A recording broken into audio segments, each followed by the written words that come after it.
সম্মানিত উপস্থিতি, কোরআন হাদিস থেকে যতটুকুই তেলাওয়াত করা হলো, আশা রাখি একই সামনে রেখে কিছু কথা রাখব। সাথে সাথে আল্লাহ আমাদেরকে তৌফিক দান করেন, যেইভাবে শোনার, যেইভাবে বুঝার, যেইভাবে আমল করার।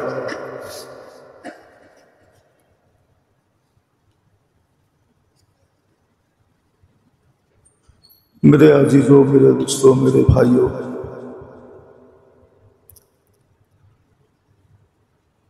আজকে যদিও নাকি প্রতিটা মুহূর্ত আল্লাহ প্রতিশ্রুতি দিতেছেন,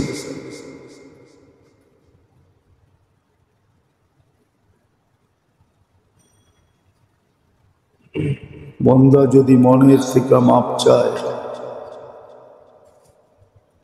আল্লাহর দিকে ফিরে, তো আল্লাহ প্রতিশ্রুতি দিতেছেন, ইন্নাহু কানা তাওয়াবা।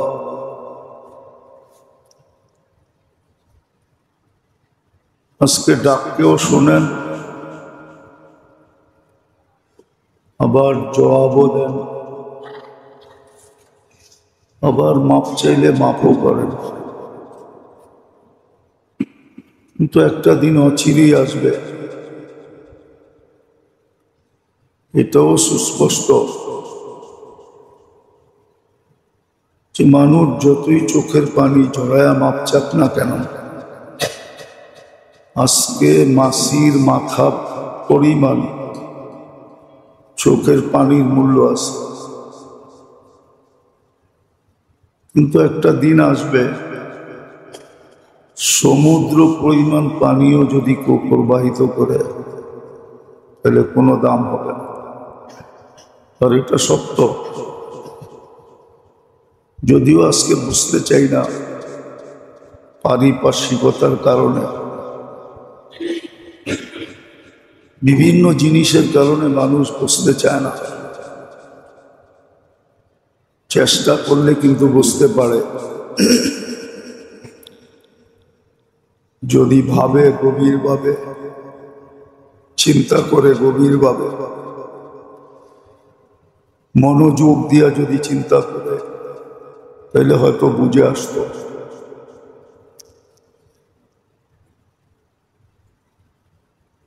কিন্তু যেইভাবে ভাবার দরকার, চিন্তা করার দরকার, ওইভাবে চিন্তা করে না, যার কারণে বিবেক বুদ্ধির কাছে হার মানা যায়, শিক্ষা দীক্ষার কাছে হার মানে, সমাজের কাছে হার মানা যায়, বসতে চায় না।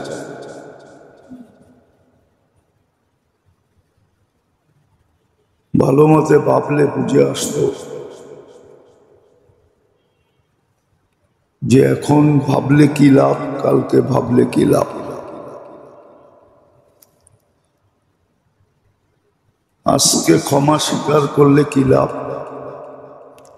কালকে তো বাধ্য হয়ে স্বীকার করতে হবে। কিন্তু কালকে স্বীকার করলেও কোনো লাভ হবে না। এই দুটা জিনিসই আল্লাহ বুঝাইতে চেয়েছিলেন, যে আজকে তওবা করলে কি লাভ, মাপ চাইলে কি লাভ, কালকে তো সবাই মাপ চাবে। কোরআন এটাই বুঝায়, রব্বানা ইন্নানা আবসারনা ফারজি'না না'মাল সালিহা ইন্না লামুকিনুন।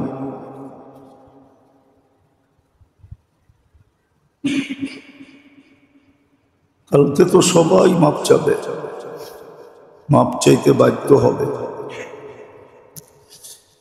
কেননা চোখে দেখা ফেলবে। আজকে কানে শুনতেছে, চোখে দেখতেছে না, এই জন্য হয়তো বাধা সৃষ্টি হয়ে গেছে। এই বাধার কারণেই মানতে পারতেছে না।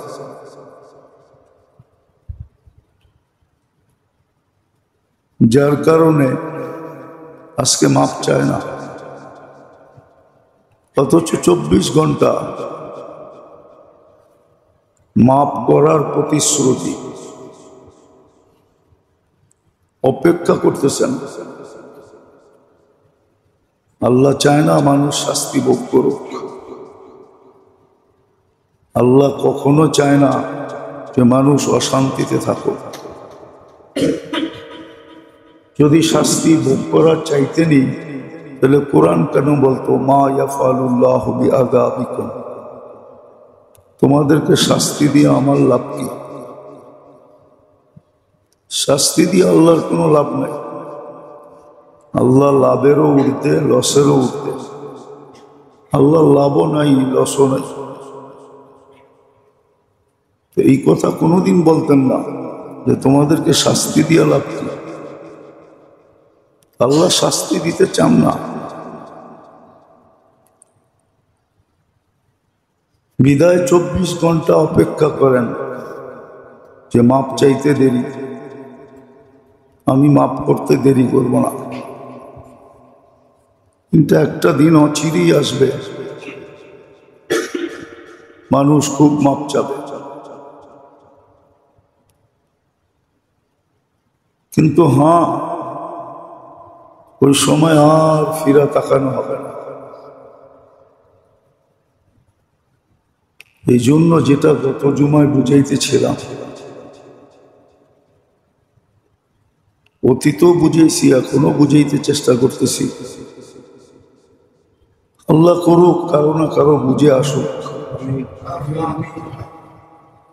নাইলে সবাই স্রোতে বাঁচতেছে, এখন হারায় যাবে। মুসলমানের ঘরে জন্ম নেওয়া সত্য হারায় যাবে, উম্মতে মুহাম্মদী হওয়া সত্য হারায় যাবে, এত সুযোগ সুবিধা দেওয়া সত্য হারায় যাবে। এত সুযোগ দিছেন, এত সুবিধা দিছেন, হারায় যাবে।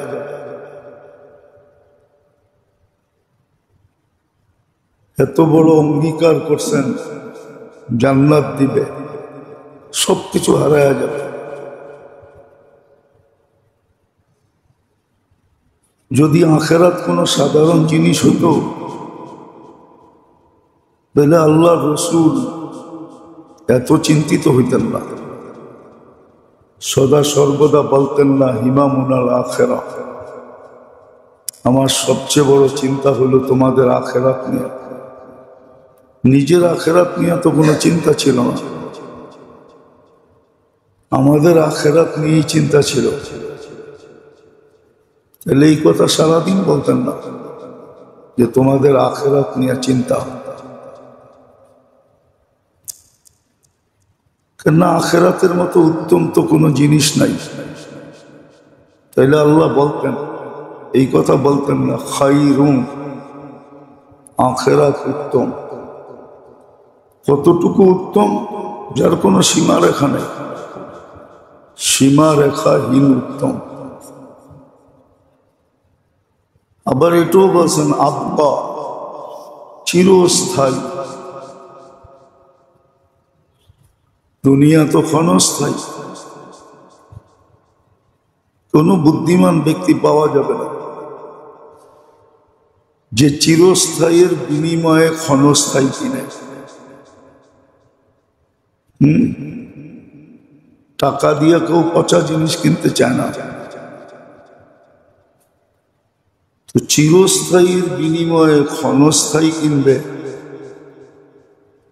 এরকম লোকের সংখ্যা যদি কেউ কিনলো তাহলে তাকে পাগল বলা ছাড়া আর কিছু বলা যায় না। এই জন্যই কোরআন বলছে আর রাযীতুম বিল হায়াতিদ দুনিয়া,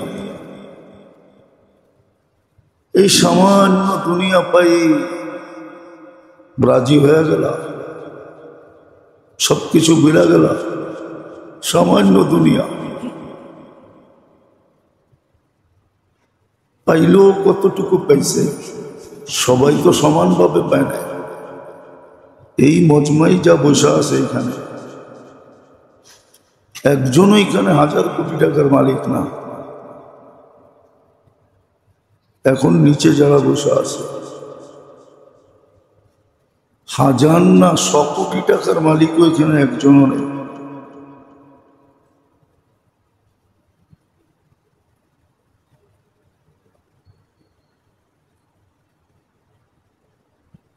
দুনিয়ার কি পাইলাম? কতটুক পাইলাম? উন্নতিও তো পেলাম না। যে উন্নতি পেলাম, বললে দিলে লেগে যাবে,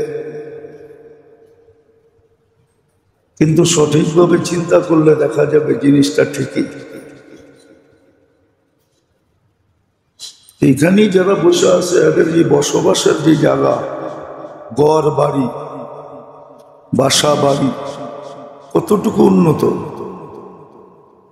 বলেন? উন্নতির ছোঁয়া কতটুকু? দুনিয়ার কতটুকু উন্নতি পেলাম? বুঝতাম 10 একর 12 একরের বাড়ি পাইছি, ভিতরে বিরাট বড় একটা বাংলো পাইছি, তাই জন্য বুঝা গেলে বুঝানো যেত। রাগ হয়ে যায় না, বুঝার চেষ্টা করে। আল্লাহ যে বলল যে এই দুনিয়া পায় তুমি খুশি হয়ে গেলা, এই মজমাই যা উপরে নিচে বসে আছে কি পাইছে? উন্নত দুনিয়ার দিকে দেখলে তো তুলনায় কিছুই পাই না। কি পাইছেন? অটোতে চড়া একটা চড়া হইলো, রিক্সায় চড়া একটা চড়া হইলো। হয়তো বেশিতে বেশি অটোতে চলি, রিক্সায় চলি, নইলে বাসে চড়ি, চড়া হইলো। রাগ হবেন না, বুঝতে চেষ্টা করেন। কি চাকচিক্য পায়া, যারা চাকচিক্য পাইল বুঝলাম, ওরা চাকচিক্য পায়া ভুলে গেল। কিন্তু আমরা জনসাধারণ কি পায়া ভুলে গেলাম? ভাবেন, যেটা আল্লাহ 24 ঘন্টা দিতে চাইতেছে, আমাদের জন্য অপেক্ষা করতেছেন। ইয়াবসুতু ইয়াদাহু নাহারান, সারাদিন অপেক্ষা করেন, সারা রাত্র অপেক্ষা করেন।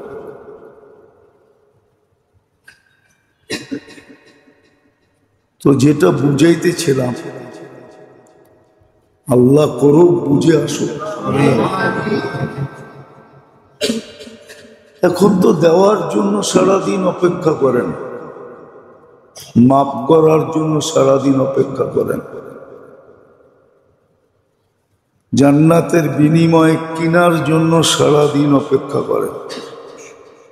দোকানি যেরকম দোকান খুলে অপেক্ষা করে যে কাস্টমার আসুক, কিনুক, আমার লাভ হোক। আল্লাহ তো লাভ লসের ঊর্ধ্বে, তাও তো সারাদিন মাগফিরাতের দোকান খুলে রাখে, জান্নাত দেওয়ার দোকান খুলে রাখে। কতটুকু সময়টাকে কাজে লাগাই ভাবেন। এই ডাল রুটি যোগাইতেই শেষ, ডাল রুটি তো